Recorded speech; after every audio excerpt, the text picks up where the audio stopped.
Assalamualaikum warahmatullahi wabarakatuh.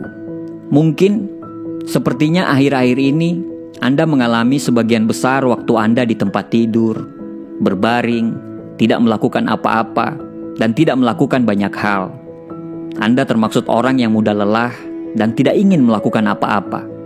Dan mungkin Anda menganggap perilaku itu sebagai sebuah kemalasan. Sudah berusaha, tapi belum juga bisa mengatasinya. Sampai-sampai kita bertanya pada diri sendiri, apakah kita ini malas atau ada apa dengan kita? Ada istilah yang namanya burnout atau kelelahan mental. Burnout merupakan istilah yang digunakan untuk menggambarkan kondisi stres berat yang dipicu oleh pekerjaan. Burnout tidak boleh dibiarkan berlarut-larut dan perlu diatasi dengan tepat karena dapat mempengaruhi kesehatan fisik dan mental. Sebenarnya, ada banyak tumpang tindih istilah antara kemalasan dan burnout atau kelelahan mental yang dapat membuat kita sulit membedakan antara keduanya. Berikut adalah 6 tanda bahwa yang Anda alami itu sebenarnya bukan kemalasan, tapi kelelahan mental atau burnout. Nomor 1, Anda terputus dari segalanya. Apakah yang Anda lakukan setiap hari seolah-olah seperti autopilot? Apakah ada perasaan pembiaran pada diri Anda sendiri? Jika Anda mengalami kelelahan mental atau burnout, salah satu yang mungkin Anda alami, tetapi tidak begitu banyak orang sadari dan pahami adalah depersonalisasi. Orang-orang yang mengalami depersonalisasi paling banyak adalah mereka yang sedang berjuang dengan trauma. Mereka merasakan semacam mati rasa atau kekosongan emosional yang aneh. Seolah-olah mereka melihat kehidupan di luar diri mereka sendiri.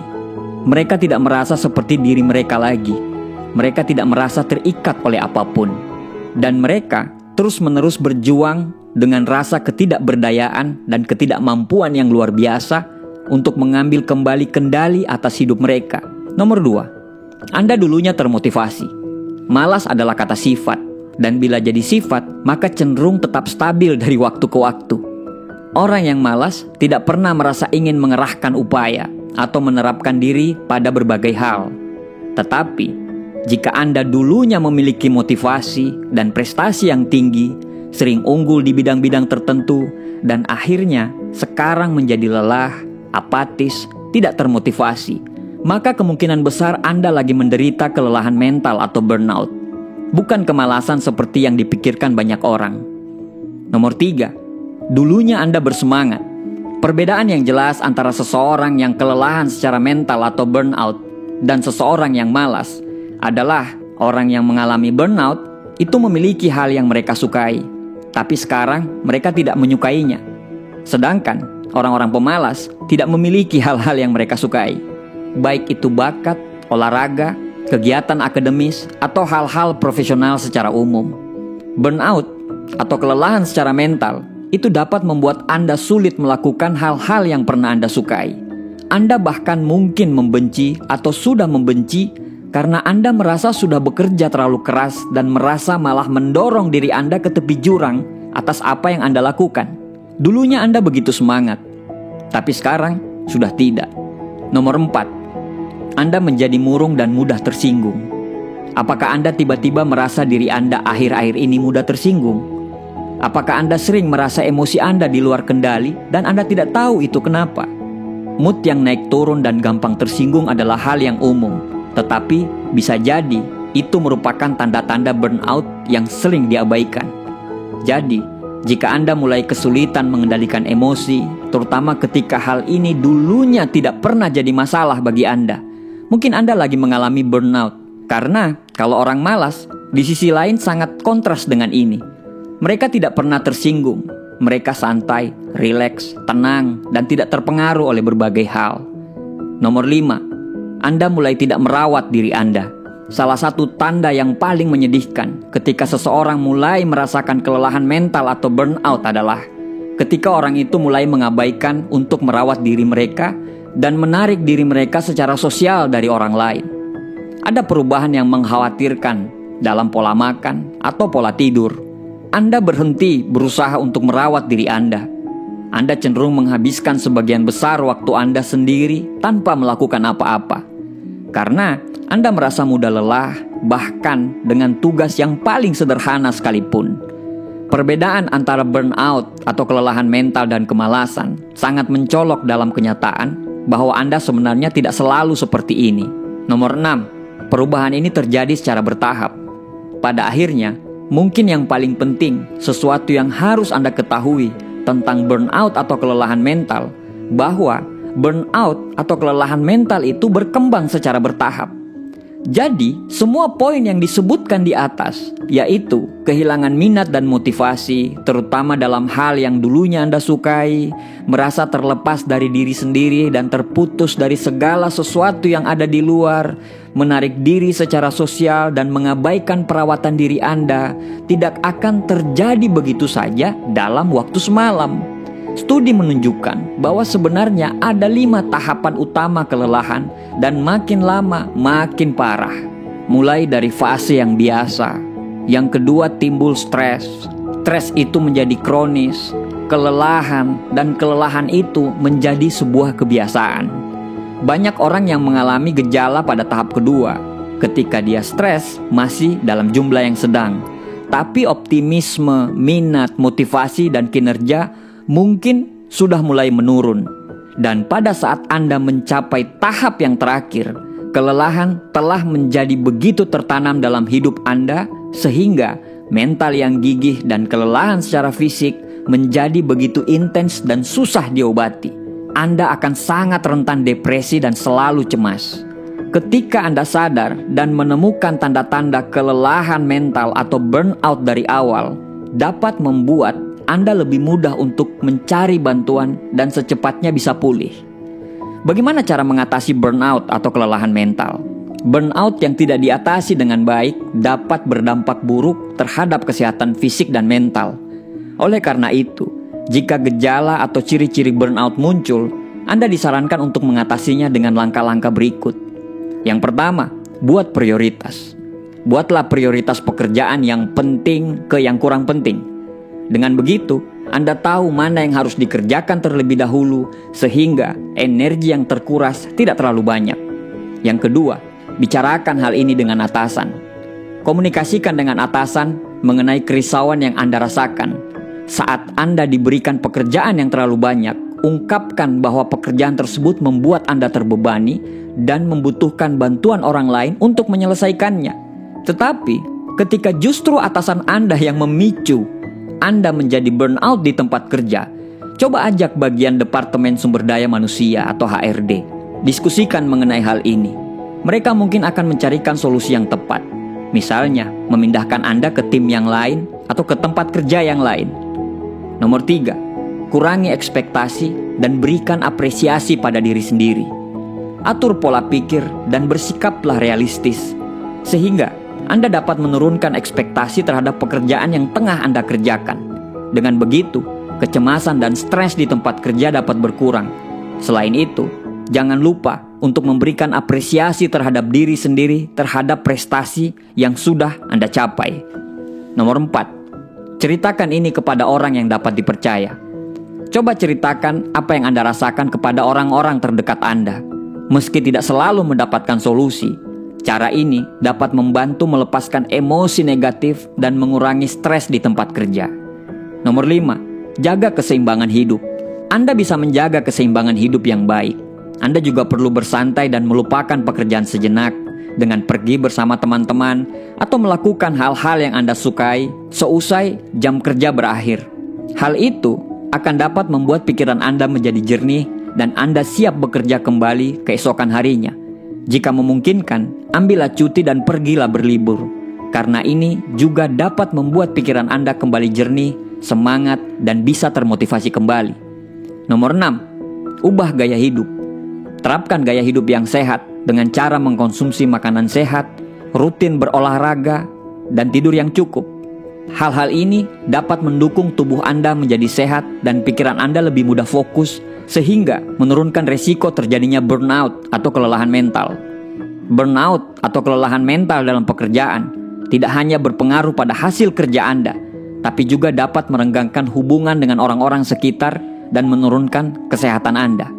Oleh karena itu, apabila ciri-ciri burnout atau kelelahan mental muncul, segera atasi dengan cara-cara di atas. Jika cara tersebut telah diterapkan, tapi Anda tetap mengalami burnout atau kelelahan mental, coba konsultasikan kepada orang yang ahli atau psikolog. Anda akan mendapatkan penanganan yang tepat dari mereka. Itulah 6 ciri-ciri kalau Anda mengalami burnout atau kelelahan mental, dan 6 cara bagaimana caranya mengatasi kelelahan mental atau burnout tersebut.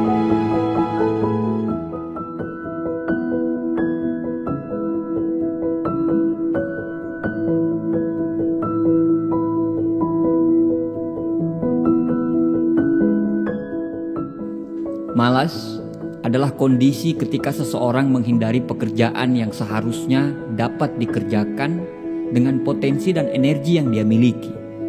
Malas sering dikaitkan dengan 2 perilaku, yaitu menunda-nunda dan berdiam diri tanpa melakukan apa-apa.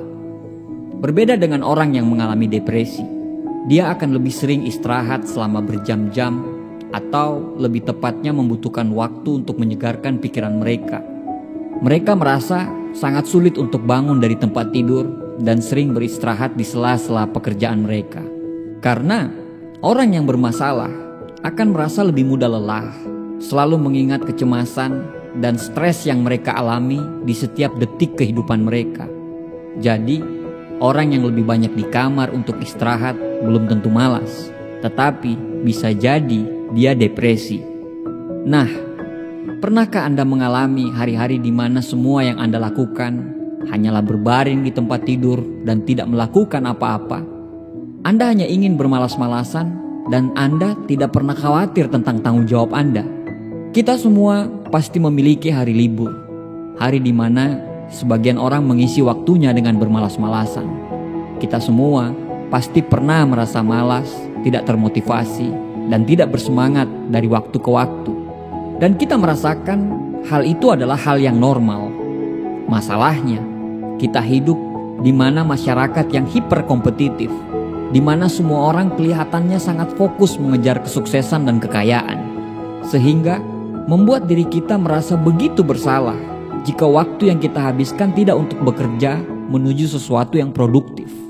Ketika Anda terlalu banyak bekerja sampai kelelahan dan menghadapi stres yang kronis, itu pasti akan memiliki efek yang buruk bagi kesehatan dan emosional Anda. Tapi, bagaimana jika lebih daripada itu? Bagaimana jika kemalasan Anda bukan hanya sekedar merasa lelah? Berikut ini, ada 6 tanda peringatan depresi yang lebih daripada sekedar kemalasan. Nomor 1, Anda tidak bisa melepaskan diri Anda dari rasa malas. Rasa malas biasanya muncul ketika Anda terlalu stres, atau bisa juga jika Anda telah bekerja terlalu keras dan terlalu lama. Sebenarnya, banyak tips dan trik yang bagus yang bisa Anda gunakan untuk menghentikannya, seperti membuat daftar tugas atau perencanaan, mendengarkan atau menonton video motivasi, atau menetapkan tujuan yang bisa dicapai. Tetapi, ketika itu depresi, di mana depresi itu bukanlah pilihan, itu jelas bukan sesuatu yang bisa Anda singkirkan atau Anda lupakan. Tidak peduli apa yang orang katakan tentang Anda, dan tidak peduli seberapa besar Anda mengupayakannya. Depresi adalah penyakit mental serius yang perlu diobati dengan bantuan profesional dan obat-obatan jika diperlukan. Seringkali, episode depresi ini berulang-ulang sepanjang hidup Anda. Jadi, kalau Anda yakin bahwa Anda memang terkena depresi, sebaiknya Anda minta bantuan profesional untuk membantu Anda mengatasi depresi Anda tersebut. Sebab kalau dibiarkan, ini akan sangat mengganggu produktivitas Anda. Yang kedua, Anda tidak bisa menghibur diri sendiri.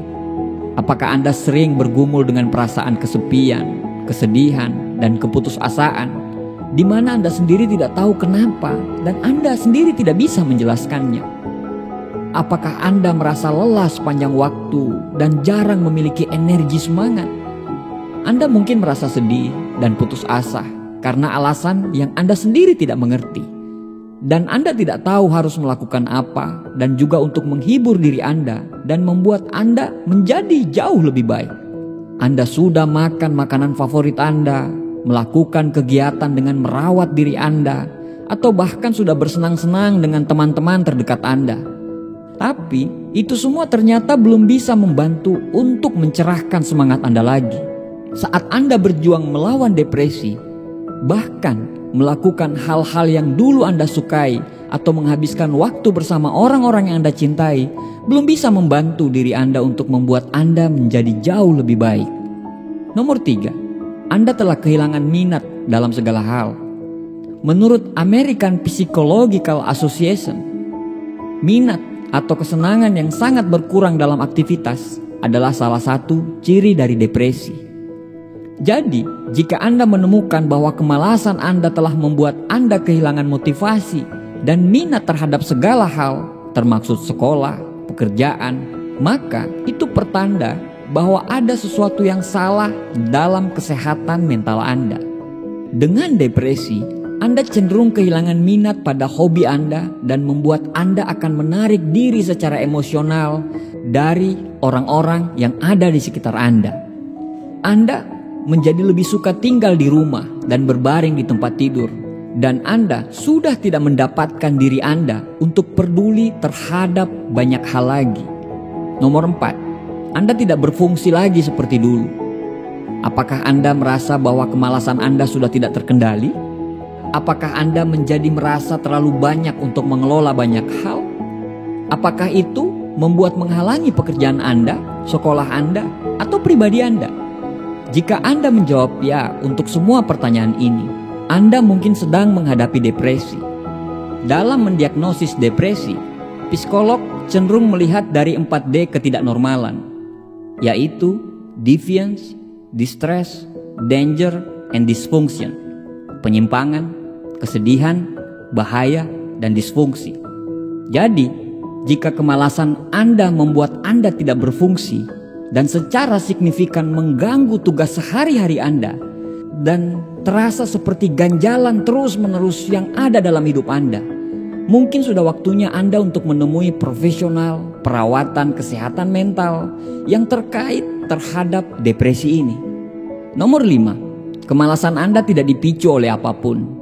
Seringkali, kemalasan bermanifestasi pada penundaan dan mungkin dapat disebabkan oleh sejumlah alasan yang berbeda-beda.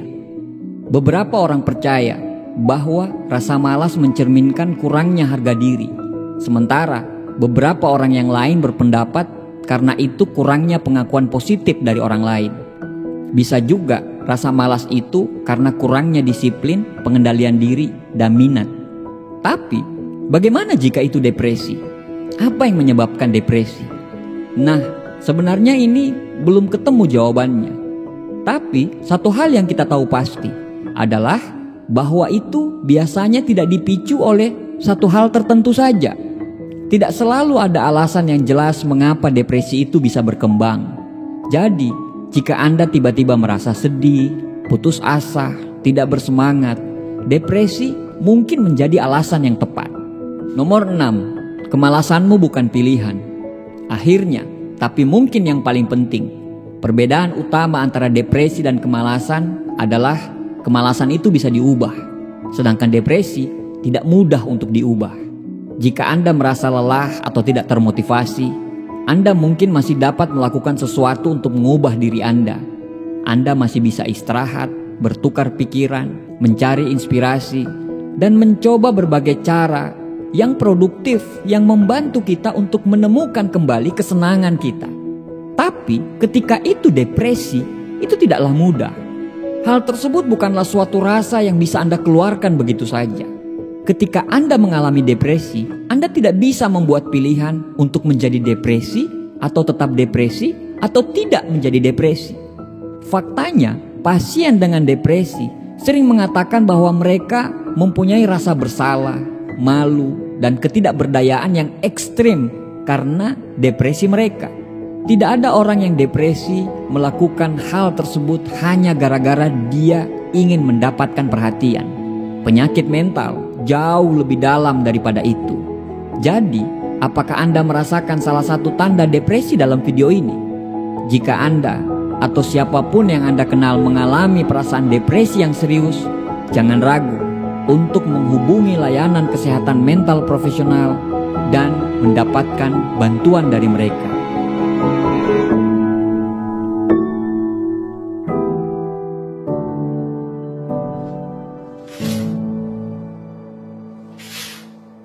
Sebagian daripada kita mungkin beranggapan bahwa kejadian tidak menyenangkan yang pernah terjadi dalam hidup kita kini tidak lebih dari hanya sekedar kenangan. Tapi mungkin tidak bagi sebagian orang yang lainnya. Kenangan akan kejadian yang tidak menyenangkan bisa memicu munculnya trauma pada seseorang. Dan jika trauma tersebut tidak diatasi dengan baik, maka mungkin akan berpengaruh buruk pada kehidupan seseorang. Salah satunya adalah kita akan malas ngapa-ngapain karena takut atau dan lain hal yang lainnya. Berikut adalah 7 tanda kenangan buruk tersebut tidak hanya sekedar kenangan, tapi trauma yang hingga sekarang mungkin belum bisa disembuhkan. Yang pertama, sulit menerima perubahan positif. Saat memiliki trauma yang belum sembuh, seseorang akan sulit menerima perubahan yang positif dalam hidupnya.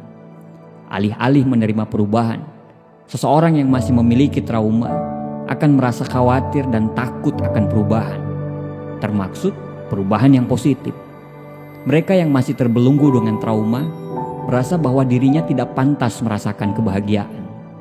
Oleh karena itu, mereka cenderung sulit menerima perubahan positif. Bahkan, mungkin saja mereka menolak perubahan tersebut. Nomor 2, selalu khawatir dalam merencanakan apapun. Merencanakan sesuatu agar segalanya berjalan lancar dan sesuai dengan rencana adalah hal yang bagus.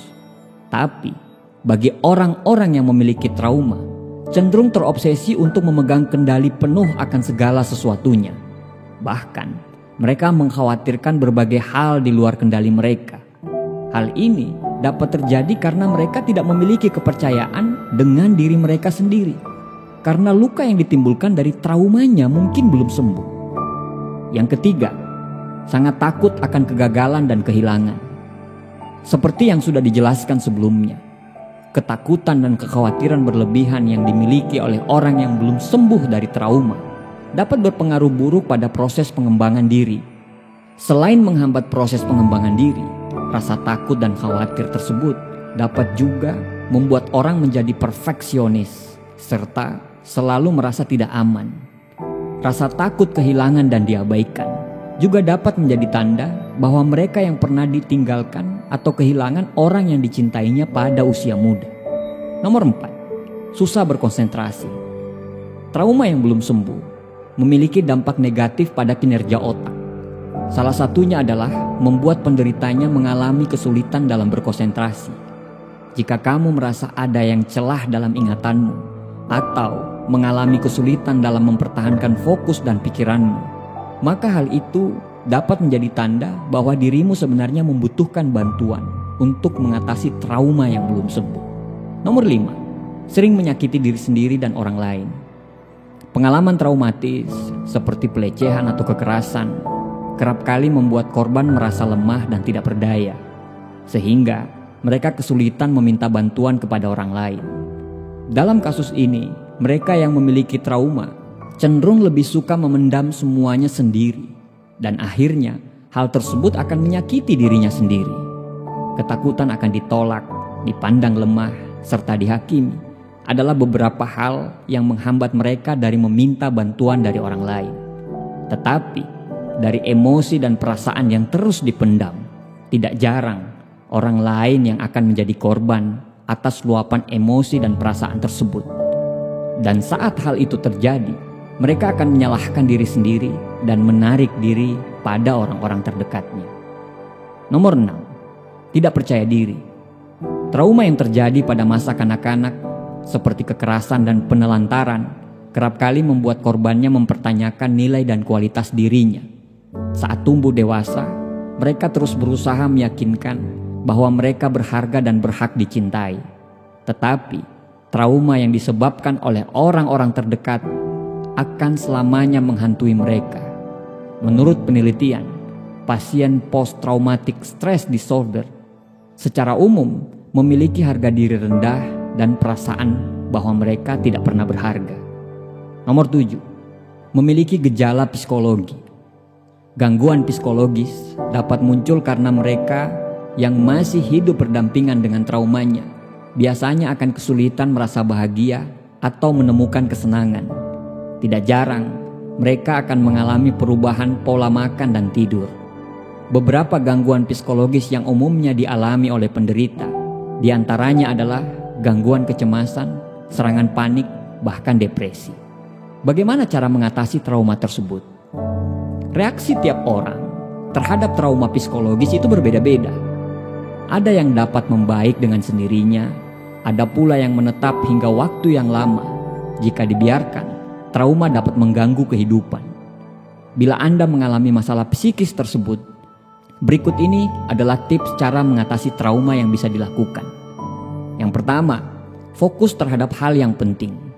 Ketika berhadapan dengan trauma psikologis, fokuslah pada apa yang benar-benar perlu dilakukan dalam keseharian, sehingga Anda dapat menghemat energi fisik dan emosional. Yang kedua, kembalilah ke rutinitas dan cintailah diri sendiri. Konsumsi makanan yang sehat, cukup tidur, berolahraga yang teratur, dan melakukan berbagai hal yang lain untuk menjaga tubuh kita supaya berfungsi dengan baik. Selain itu, cobalah melakukan hal-hal yang Anda sukai untuk menghilangkan stres. Beraktivitas dapat membantu mengalihkan pikiran kita dan mengatasi trauma. Yang ketiga, tenangkan diri dengan menarik nafas. Ketika cemas, stres, marah, atau gelisah muncul, cobalah tarik nafas dalam-dalam beberapa kali agar Anda dapat berpikir jernih dan menjadi lebih tenang. Anda juga bisa mencoba meditasi atau cara-cara yang dianjurkan oleh agama Anda untuk membantu menenangkan pikiran. Yang keempat, kerjakan secara bertahap. Tekanan dalam pekerjaan atau aktivitas bisa memicu stres. Untuk itu, bagilah tugas besar menjadi bagian yang bisa dikerjakan secara bertahap. Lakukan semampu Anda. Ketika mulai merasa penat, ambillah jeda sejenak, lalu mulailah bekerja lagi. Nomor 5, tidak menyalahkan diri sendiri. Rasa bersalah, malu, marah, kecewa, sedih, dan mengasihani diri sendiri secara berkepanjangan justru akan menjadi penyakit bagi diri kita sendiri. Menerima apa yang terjadi dapat memudahkan untuk proses pemulihan diri dari trauma kita. Nomor 6, carilah bantuan untuk pemulihan. Apabila Anda tidak dapat mengatasi trauma sendiri, carilah bantuan. Anda bisa curhat kepada teman dan keluarga, berkonsultasi pada psikolog atau psikiater, atau mendatangi organisasi masyarakat yang bergerak dalam bidang konsultasi khusus bagi penderita trauma. Pada dasarnya, trauma akan muncul berbagai perasaan yang tidak menyenangkan. Hal tersebut sangat wajar terjadi. Meski demikian, segera lakukan cara untuk mengatasi trauma agar Anda tidak selalu dihantui oleh kejadian yang sudah terjadi. Biarkan masa-masa menyedihkan itu berlalu dan jangan biarkan dampak buruk dari kejadian tersebut merusak masa depan Anda.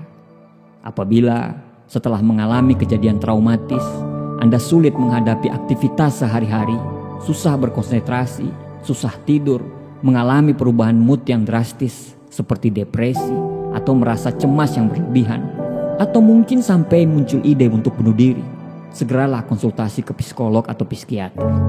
Semoga video ini membantu. Terima kasih. Assalamualaikum warahmatullahi wabarakatuh.